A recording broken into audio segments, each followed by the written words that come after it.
We have conducted the most significant non-governmental investigations, frankly, in recent American history, if not.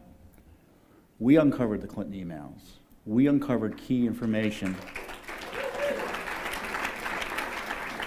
about Benghazi, tying the White House to the big lies about Benghazi, leading to the creation of Select Committee.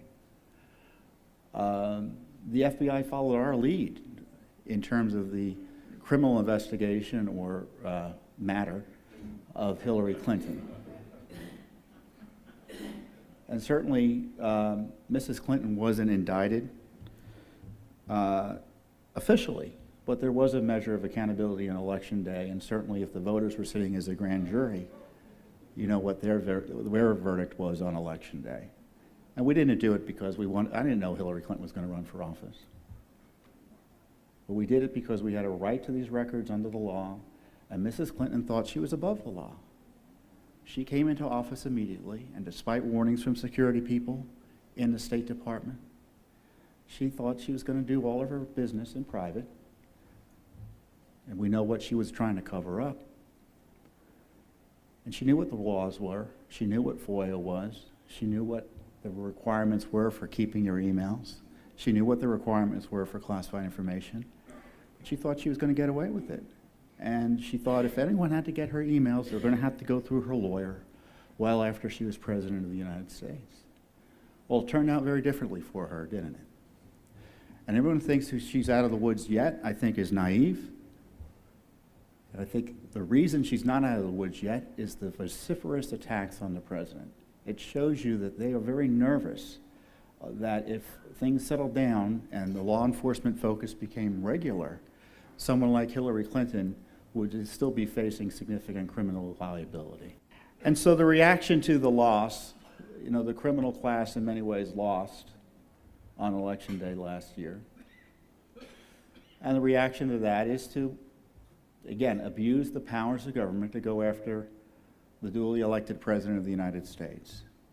So they created what I call the unicorn theory of the election, that the Russians somehow hacked the election and Donald Trump was in collusion with the Russians, ignoring the fact that the only specific information we had about foreign money going into someone's personal coffers was related to Mrs. Clinton, for which she still needs investigation.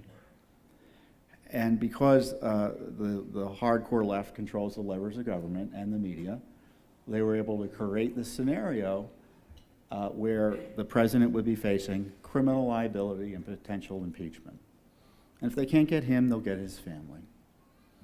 And believe me, if we thought a president, Republican, had done anything wrong, we'd be first out of the gate saying, hey, there needs to be an investigation, there needs to be an independent investigation, there should be consideration of impeachment, congressional hearings and such. But it's obvious nothing went on.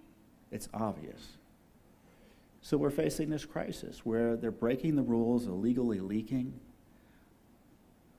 Devin Nunes, one of the few members of the House who is kind of a whistleblower because he figured out by reviewing materials at the White House, intelligence materials, that the Obama gang was unmasking and spying on individual citizens in arguably an unlawful way.